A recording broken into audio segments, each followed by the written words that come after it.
ಮಾಡ್ಲೇಬೇಕಲ್ವಾ? ಪ್ರತಿಯೊಬ್ರು ನಮ್ಮ ಒಗ್ಗಟ್ಟನ್ನ ಪ್ರದರ್ಶನ ಮಾಡ್ಲೇಬೇಕು. ಈಗ ಆಲ್ರೆಡಿ ನಾವು ಸರ್ಕಾರಕ್ಕೆ ಧಾರವಾಡದಲ್ಲಿ ಯಾವ ರೀತಿ ಹೋರಾಟ ಮಾಡಿದೀವಿ ಅಂತ ಹೇಳಿ ತೋರ್ಸಿದೀವ ಇಲ್ವಾ? ಅದೇ ರೀತಿ ವಿಜಯಪುರದಲ್ಲಿ ಆಪರೇಷನ್ ವಿಜಯಪುರ್ ಸಂಗ್ರಾಮ್ ಸಕ್ಸಸ್ ಆಗ್ಬೇಕಾ ಬೇಡವಾ? ನಮ್ಮ ಬೇಡಿಕೆ ಈಡೇರೋವರೆಗೂ ರಾಜ್ಯಾದ್ಯಂತ ನಾನು ನಿಮ್ ಪರವಾಗಿ ಹೋರಾಟ ಮಾಡ್ತಾನೆ ಇರ್ತೀನಿ, ಯಾವುದೇ ಕಾರಣಕ್ಕೂ ಬಿಡಲ್ಲ. ನಾನ್ ನಿಮ್ಗೋಸ್ಕರ ಬೇಕಾದ್ರೆ 365 ದಿನ ಎಷ್ಟೇ FIR ಆಗ್ಲಿ, ಜೈಲಿಗೆ ಹೋಗ್ಲಿ, ಕೊನೆ ಪಕ್ಷ ಪ್ರಾಣ ಬೇಕಾದ್ರೂ ಹೋಗ್ಲಿ, ಅದು ನನ್ ಕೇರ್ ಮಾಡಲ್ಲ. ನಾನು ನಿಮ್ಗೋಸ್ಕರ ಹೋರಾಟ ಮಾಡ್ತೀನಿ.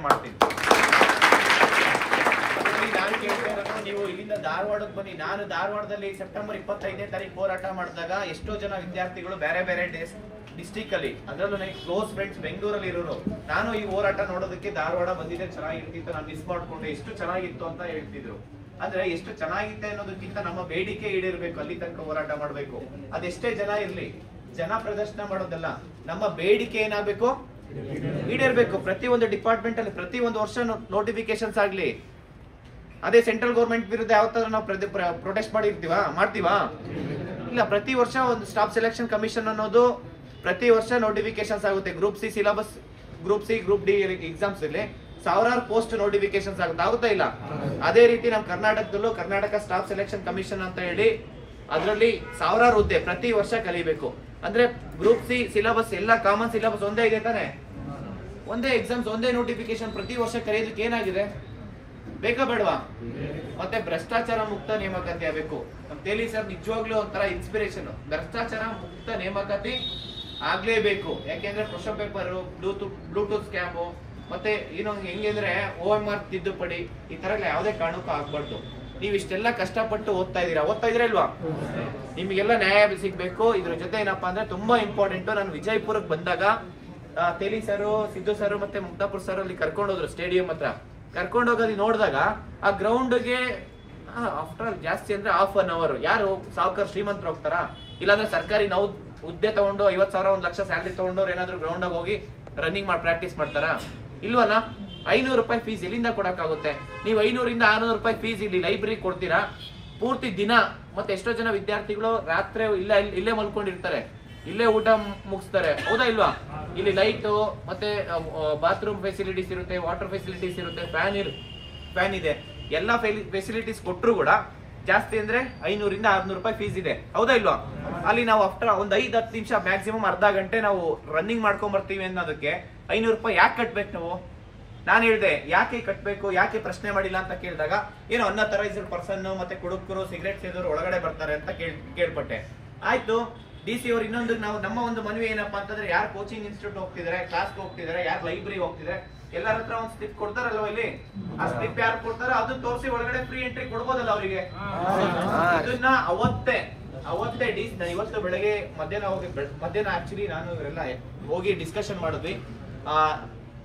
SP sir, Lakshman Nimbargi sir ಅವರು ಕೂಡ ಇದನ್ನ ಅವ್ರ ಕೈಯಲ್ಲಿ ಆಗುತ್ತೆ, ನೀವು DC ಅವ್ರ ಹತ್ರ ಚರ್ಚೆ ಮಾಡಿ ಸರ್, ದಯವಿಟ್ಟು ಇದು ನಿಮ್ ಕೈಯಲ್ಲಿ ಆಗಂತ ಕೆಲಸ, ಇದನ್ನ ಅವತ್ತೇ ಘೋಷಣೆ ಮಾಡ್ಲೇಬೇಕು ಅಂತ ಹೇಳಿದೀವಿ. ಅವತ್ತು ಘೋಷಣೆ ಮಾಡೋ ತನಕ ಯಾವುದೇ ಕಾರಣಕ್ಕೂ ಅವತ್ತೇ ಆಗಂತ ಕೆಲಸ ಅದು. ಅದ್ರ ಜೊತೆಗೆ ಫೀಸ್ ಯಾಕೆಂದ್ರೆ 500 ರೂಪಾಯಿ ಎಷ್ಟಂತ, ಈಗ ಸುಮಾರು 3,000 ಜನ ಕಟ್ತಾರಂತಂದ್ರೆ ಎಷ್ಟೇ ಇವತ್ತು ಹೇಳಿ ಫೀಸು?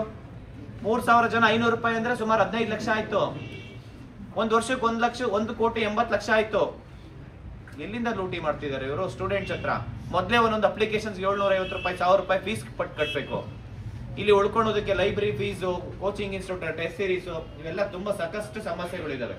ಇದಕ್ಕೆಲ್ಲದಕ್ಕೂ ನಾವು ಆಲ್ರೆಡಿ ಸಾಲ ಮಾಡಿ ಇಲ್ಲಿ ಓದಂತ ಪರಿಸ್ಥಿತಿ ಆಗಿದೆ, ಹೌದಾ ಇಲ್ವಾ? ಅದ್ರ ಜೊತೆ ಇವರು ತಿರ್ಗಾ ಮತ್ತೆ ಹೊರೆ ಹಾಕ್ತಿದ್ದಾರೆ ಅಂತಂದ್ರೆ ಯಾವುದೇ ಕಾರಣಕ್ಕೂ ಆಗ್ಬಾರ್ದು. ಮುಂದಿನ ದಿನಗಳಲ್ಲಿ ನಾವೇನ್ ಬೇಡಿಕೆ ಇಟ್ಟಿರ್ತೀವೋ ಅದು ಸರ್ಕಾರ ಎಲ್ಲದನ್ನು ಈಡೇರಿಸಲೇಬೇಕದು.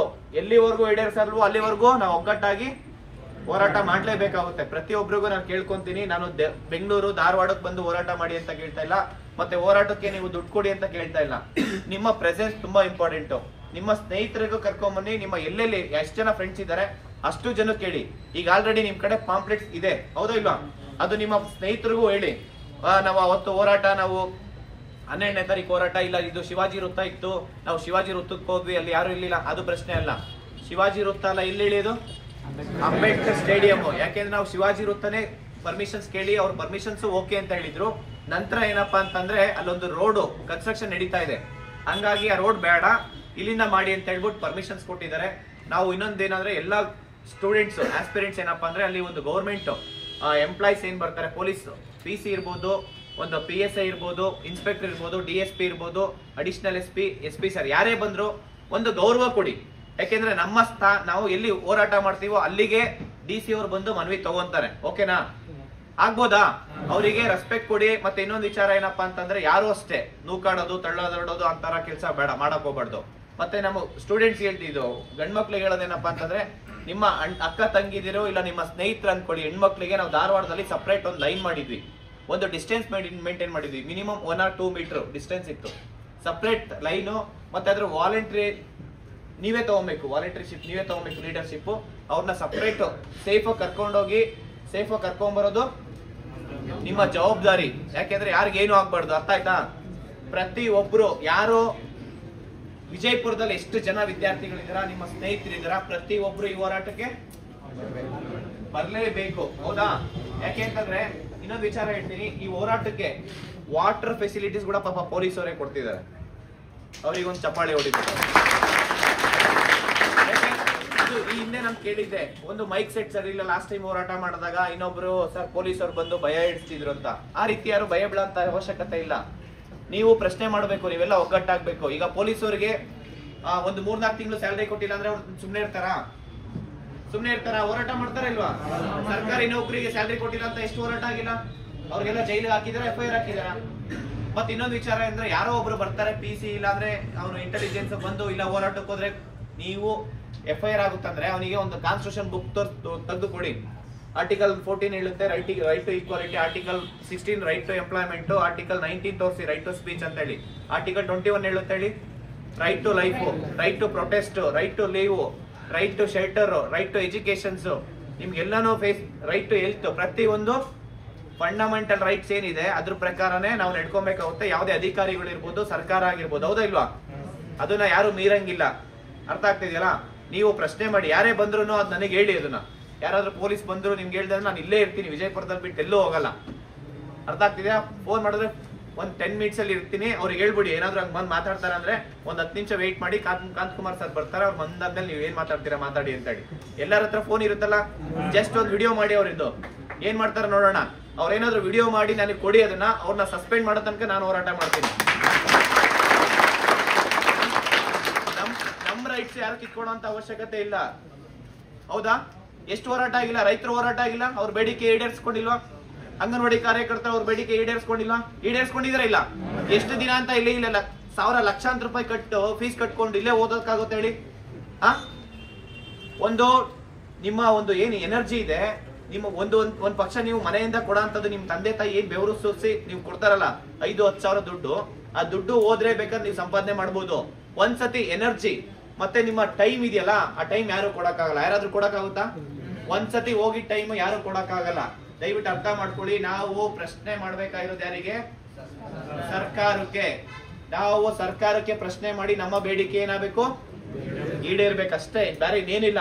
ಯಾರಿಗಾದ್ರೂ ಪರ್ಟಿಕ್ಯುಲರ್ ಮನುಷ್ಯಂಗೆ ನಾವು ಟಾರ್ಗೆಟ್ ಮಾಡ್ತಿದ್ದೀರಾ? ಇಲ್ವಲ್ಲ. ನಮ್ಮ ಬೇಡಿಕೆ ಈಡೇರ್ಬೇಕು, ಅದು ಸರ್ಕಾರದ ಜವಾಬ್ದಾರಿ. ಅದು ಪ್ರಣಾಳಿಕೆಯಲ್ಲಿ ಹೇಳಿದ್ರು ಏನೋ ಒಂದೇ ವರ್ಷದಲ್ಲಿ ಏನೋ 1 ಲಕ್ಷ ವೇಕೆನ್ಸಿ ಫಿಲ್ ಮಾಡ್ತೀನಿ ಅಂತ ಹೇಳಿ. ಎಷ್ಟು ಸಾವಿರ ವೇಕೆನ್ಸಿ ಫಿಲ್ ಆಗಿದೆ? 5ರಿಂದ 10 ಸಾವಿರ ವೇಕೆನ್ಸಿ ಫಿಲ್ ಆಗಿಲ್ಲ. ಅರ್ಥ ಆಯ್ತಾ? 3-4 ವರ್ಷದಿಂದ PC ನೋಟಿಫಿಕೇಶನ್ಸ್ ಆಗಿಲ್ಲ. 5 ವರ್ಷ ಆಯ್ತು PSI ನೋಟಿಫಿಕೇಶನ್ಸ್ ಆಗಿಲ್ಲ.